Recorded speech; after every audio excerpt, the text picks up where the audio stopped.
তেঁতুল চা অর্ডার দিয়ে দিলাম। তেঁতুল চা নাকি অ্যাঙ্কের সবচেয়ে বিখ্যাত একটি চা, দেখি সবাই বলতেছে যে এইটা বিখ্যাত চা। তো আমরা এটা আবার অর্ডার দিয়ে দিলাম, এটা বানাইতেছে, আপনারা দেখতে থাকেন।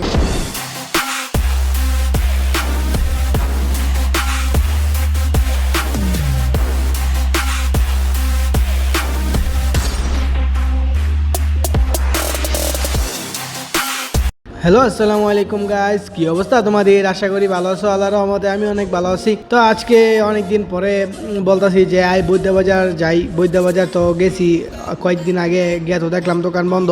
এখন আবার যাই, চল গিয়া দেখি গিয়া দোকান বন্ধ নাকি চালু। তো আমরা যাইতেছি, বলতে বলতে আমরা পানামাইসা পড়লাম, ঐতিহ্যবাহী পানাম। তো আমরা পানামের এই জায়গা দিয়ে যাইতেছি আমাদের এই বিখ্যাত চা খাওয়ার জন্য। বৈদ্য বাজার একটা বিখ্যাত চা পাওয়া যায় এই জায়গায়, অনেকে অনেক দূর দূরান্ত থেকে আসে। তো আমরা যাইতে যাইতে রাত হয়ে গেছে গা।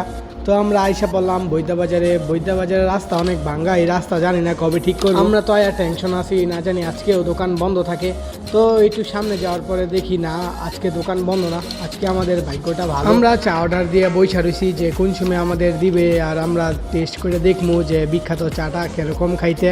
তো বৈশা রয়েছি দিই বাইরে চা বানাই যাচ্ছে। তো আমিও আইসা একটু ভিডিও নিলাম, আপনারা একটু দেখতে থাকেন কীভাবে চা বানায়।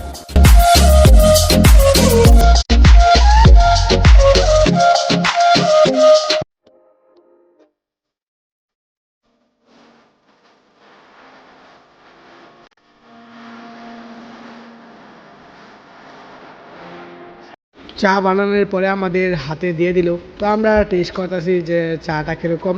আমাদের খাইয়া তো পুরোই অনেক ভালো লাগলো যে এত মজার চা এখানে পাওয়া যায়। এটা খাওয়ার পরে আমরা আবার তেঁতুল চা অর্ডার দিয়ে দিলাম। তেঁতুল চা নাকি অ্যাঙ্কের সবচেয়ে বিখ্যাত একটি চা, দেখি সবাই বলতেছে যে এইটা বিখ্যাত চা। তো আমরা এটা আবার অর্ডার দিয়ে দিলাম, এটা বানাইতেছে, আপনারা দেখতে থাকেন।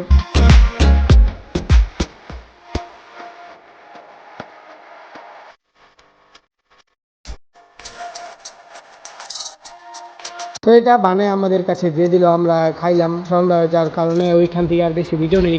ভিডিওটা ভালো লাগে একটা লাইক করবেন, শেয়ার করে দেন, ফলো করতে ভুললেন না। আল্লাহ হাফেজ।